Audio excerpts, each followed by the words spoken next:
Hei teman-teman, selamat datang di channel Cerita Ama Prala. Namaku Aprilia Prala. Semoga suka ya dengan pembawaan ceritaku. Hai, kali ini ceritanya datang dari Dita, anak SMA yang ngekos di daerah Palembang. Dita baru menempati kamar kosnya yang baru di sekitar kota Palembang. Biaya per bulannya agak sedikit mahal ya, tentu saja karena dekat dengan sekolahnya. Ruangannya nyaman untuk ditempati, seperti nyaman untuk ditempati. Ruangan itu tempat kosnya diwarnai cat biru lembut. Kamarnya berukuran 3 kali 5 meter persegi. Ada satu tempat tidur beserta bantal dan gulingnya, satu lemari, satu set meja belajar, dan tentu saja dengan kamar mandi. Letaknya yang strategis dan ada warung di depannya membuat kita senang dan menjadi betah di sini. Ya, begitulah anggapannya awalnya. Dan setelah menata baju-baju, memasang spray untuk tempat tidur, meletakkan buku-buku di rak meja belajar, setelah semuanya selesai, Dita istirahat dan membuka laptopnya, serta menyalakan musik kesukaannya. Tak lama kemudian, Dita tidur. Namun saat dia tertidur, dia melihat seseorang yang berjalan masuk ke kamar mandinya. Dia tak dapat melihat wajahnya, tapi dia memakai baju serba merah. Kulitnya pucat sekali. Saat dia terbangun, dia kemudian menuju kamar mandi untuk melihat orang tadi. "Hei, siapa yang ada di dalam?" katanya sedikit berteriak. Tidak ada jawaban. "Hei, siapa yang ada di dalam?" katanya agak sedikit marah karena ada orang yang tanpa izin masuki kamarnya. Tak ada jawaban lagi. Kali ini terdengar suara keran yang menyala. "Aku akan mendobrak pintu ini jika kau tidak menjawab," katanya sambil berusaha membuka pintu yang terkunci itu. Kali ini ia benar-benar mendobrak pintu ini. Entah yang di dalam laki-laki atau perempuan, aku tak peduli. Urusan nanti dimarahi ibu kos karena merusak pintu kamar mandi, itu masa bodoh. Dan dia merasa jengkel sekarang. Dan ya, pintu kamar mandi berhasil dibuka. Tapi aneh, tidak ada siapa-siapa di dalam. Kemana orang tadi pergi? Di sini tidak ada jalan keluar selain pintu ini. Apa aku yang salah terhadap pandanganku tadi? Ah, nggak salah kok. Kerannya juga menyala seperti habis dipakai oleh seseorang. Lalu siapa orang tadi? Kemana orang itu pergi? Saat angin berhembus pelan, menyapu bulu kuduknya hingga berdiri. Dia merasa takut. Apa yang terjadi di sini? Dan saat dia memeriksa keluar, dia melihat tetangganya. Kak, lihat orang masuk ke sini nggak? Pakai baju serba merah, kulitnya pucat banget, tanyanya saat sama penghuni kos di sebelahnya. Enggak kok, semuanya tadi pada tidur, nggak ada yang keluar kamar atau berjalan di sekitar sini, apalagi masuk kamarmu. Hah? Beneran kak? Rasa takut mulai menyelimutinya. Ya beneran, tadi yang di luar cuma saya. Saya nggak bohong, ada apa sih? Nggak apa-apa kok mbak, katanya sekarang benar-benar takut. Nah, besoknya, Dita menyeruput kopi panasnya di mall, sambil berusaha melupakan kejadian semalam. Nah, Dita ngajak sahabatnya nih, Ruri, buat nemani dia di mall. "Beb, lo kenapa sih? Kok murung gitu?" tanya Ruri. "Gue mau cerita sesuatu sama lo, Beb." "Lo mau cerita apa, Beb?" jawab Ruri. Kemudian Dita menceritakan semua kejadian semalam. Setelah selesai, wajah Ruri tampak seperti sedang memikirkan sesuatu. Kemudian dia tertawa ringan dan mencubit pipi Dita. "Haha, Dita, lo tuh ada-ada aja, Beb. Mungkin lo lagi kecapean kali. Makanya jadi kayak gini," kata Ruri. "Ah, tapi kerannya beneran nyala kok.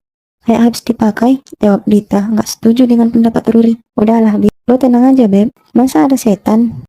Ya, Dita hanya tersenyum kecut. Perkataan Ruri memang ada benarnya. Dita merasa sedikit lebih tenang dan lega. Setelah itu, Dita dan Ruri memutuskan untuk berjalan-jalan di pusat kota. Benar-benar membuat Dita melupakan kejadian di kos itu. Malam harinya, Dita merasa lelah dan kemudian mandi untuk menyegarkan badan. Lalu menyalakan laptop sebentar dan mengirimkan email kepada saudaranya menanyakan kabarnya di sana. Karena lelah, Dita memutuskan untuk tidur. Ia mengunci pintu kamarnya supaya tidak ada orang yang bisa masuk. Jendela di kamarnya dibiarkan terbuka karena udara di malam itu sedikit panas. Malam itu kejadiannya terulang lagi. Antara masih bermimpi atau sudah terbangun, Dita kembali melihat orang yang berpakaian serba merah memasuki kamar mandinya.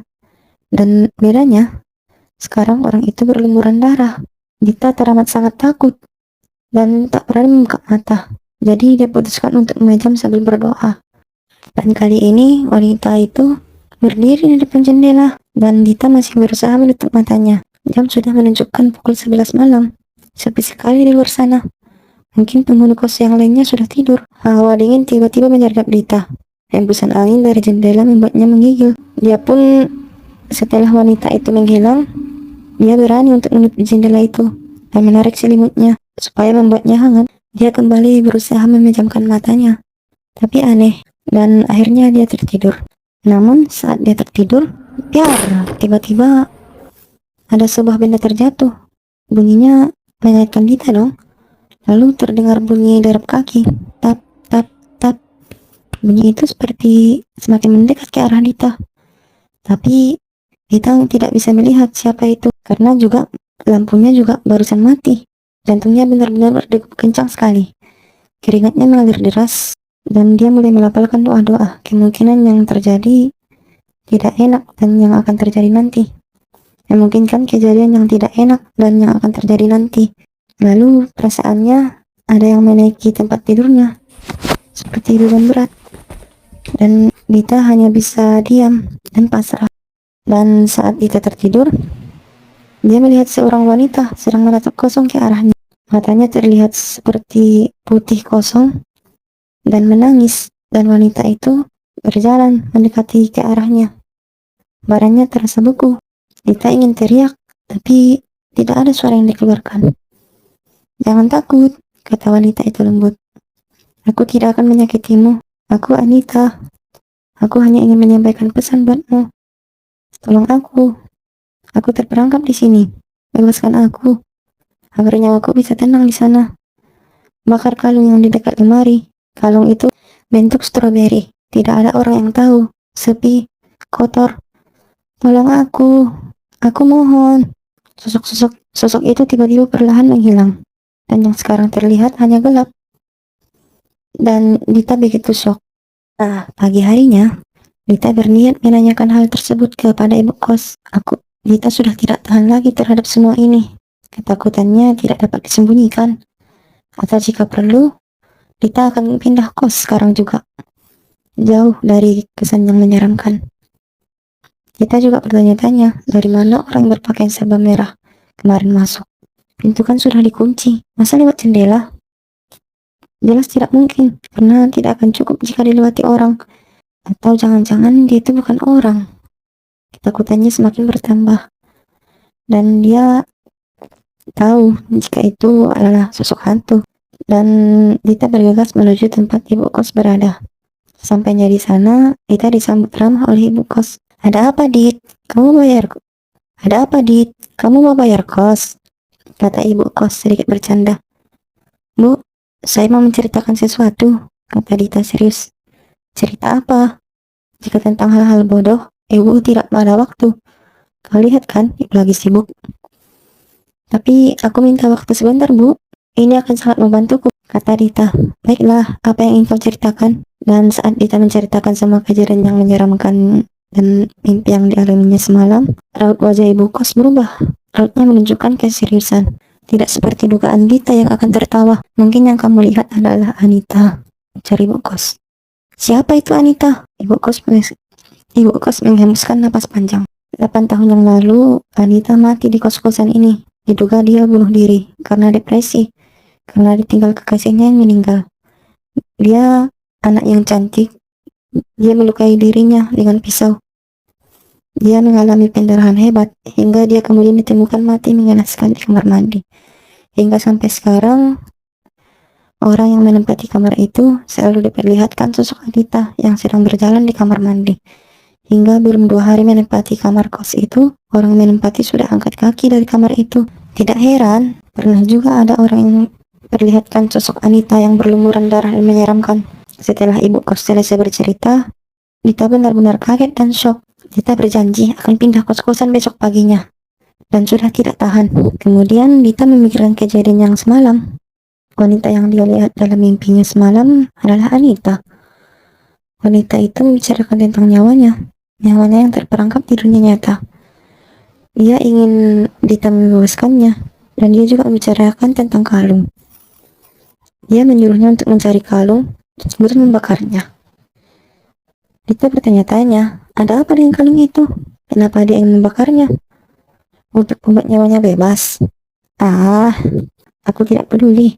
Yang terpenting sekarang adalah mencarinya, supaya dia dan aku juga tenang hidupnya. Dia akan terbebas nyawanya menuju alam sana, dan aku, tentu saja hidupku tidak akan diganggu lagi oleh makhluk halus itu, pikir Dita. Dan saat berjam-jam, Dita sudah mencari kalung yang dimaksud Anita. Lemari pakaian sudah digeledah, isinya dikeluarkan semua. Dita mencari-cari di sekitar lemari, juga tidak ada. Dita jadi bingung ya, lemari mana yang disebut Anita? Susah sekali mencarinya, kata Dita. Dan dia teringat pesan Anita lagi. Bakar kalung yang ada di dekat lemari, bentuk stroberi, yang tidak ada orang yang tahu. Sepi, kotor. Tolong aku mohon. Kalung yang ada di dekat lemari berbentuk stroberi, sepi dan kotor. Tiba-tiba sesuatu terlintas di pikiran Dita. Kurasa aku menemukan jawabannya. Apa mungkin benar? Jantung Dita berdegup kencang. Dan saat Dita sampai di gudang kos itu, firasatnya benar. Dia mencari barang yang dimaksud Anita, lalu bekerja di sekitar gudang. Banyak debu yang sangat kotor. Dita mulai terbatuk-batuk saat ia membuka beberapa bangku dan yang sudah usang, ada tikus yang melewati kakinya. Dita menjerit dong. Betapa menjijikannya tempat ini. Apa tempat ini tidak pernah disentuh oleh manusia? Benar-benar menjijikkan, kata Dita. Saat setelah itu, Dita melihat lemari besar, coklat dan tua. Kayu-kayunya sudah lapuk, dimakan rayap. Firasatnya mengatakan agar mendekati lemari itu. Dan saat menggeledah lemari itu, ada kertas koran yang sudah lama. Tiba-tiba, ada sebuah bola terjatuh yang menggelinding ke arah bawah lemari itu. Dan Dita membungkuk sambil jongkok. Ketika sampai di bawah, dia tidak menghiraukan bola lagi. Perhatiannya tertuju pada kotak coklat yang terlihat bersih. Dia memungutnya. Perasaan Dita mengatakan inilah jawabannya. Hatinya berdegup kencang. Dia membuka kotak itu perlahan. Di dalamnya berisi surat. Setelah membaca surat yang ada di dalam kotaknya, Dita sadar kalau surat ini kekasihnya Anita yang ya sangat merindukannya. Namun dia nggak karuan menulis suratnya di akhir surat karena mungkin penyakitnya kambuh. Jadi Anita ini merasa tidak bebas karena surat dan kalung yang diberi kekasihnya ini. Di kotak itu terdapat kotak kecil lagi yang berwarna biru tua. Dita membukanya, ada sebuah kalung yang berbentuk stroberi, berwarna merah dan mengkilat. Benar-benar cantik. Tapi Dita tidak memikirkannya lagi. Dia langsung membakarnya dengan cepat dan melumuri kalung itu dengan minyak tanah. Namun sore itu harinya kelihatan mendung. Jadi Dita hanya berharap agar hujan tidak turun. Dan malamnya Dita masih berjaga-jaga. Apa sosok wanita itu masih ada? Atau masih ada keranjang menyala sendiri? Namun sampai jam 12 sampai jam 1 malam tidak terjadi apa-apa. Mungkin pikir Dita semuanya sudah terasa tenang. Tidak ada lagi gangguan dari makhluk halus. Dan berusaha untuk melupakan kejadian itu. Dan paginya pun saat Dita bangun, dia melihat sahabatnya ada di sampingnya. Dia kaget dong. Kenapa sahabatnya bisa di sini? Kan semalam pintu dikunci, jendela juga dikunci. Pada manggil-manggil. Nah, sahabatnya ini bilang kalau tadi malam Dita ini menggila, kesurupan keluar. Sampai-sampai tetangga kos pada keluar dan ngamanin Dita. Dita jadi kaget dong. Kok bisa gitu? Nah, kata Ruri ini, semalam saat Dita kesurupan, dia tuh teriak-teriak, bakar kalung, gak jelas. Dan akhirnya sampai-sampai ibu kos manggil Bu Ustazah buat nenangin Dita. Dan akhirnya dipanggil lah Ruri ini kan sama ibu kosnya lewat HP-nya buat jaga Dita sampai pagi harinya. Ya, Ruri mau dong. Sampai sekarang Dita benar-benar kaget dan shock. Ternyata hantu itu, dia tidak tahu apa mau hantu itu sebenarnya. Seperti kata ibu kos, para penghuni kamar kos hanya tahan 2 hari, lalu pergi. Dan Dita juga demikian. Dia pergi, meninggalkan tempat kos itu, dan mencari tempat kos lain. Walaupun jauh dari sekolahnya, gak apa-apa. Walaupun mahal, gak apa-apa. Yang penting aman. Dan dia juga merasa jengkel sama hantu itu yang sudah mempermainkannya. Nah, dari cerita ini, kalau pesannya ya, kalau masuk ke tempat baru, rumah baru, kontrakan baru, kos baru gitu kan, ya sering-sering baca doa dulu lah ya. Dan jangan lupa tanya-tanya sama orang-orang sekitar dulu tentang sejarah bangunan itu, tentang sejarah tempat itu. Siapa tahu angker kan? Nah, gitu ya. Silakan subscribe ya kalau kalian suka dan senang dengan konten seperti ini. Oke, sampai jumpa. Bye.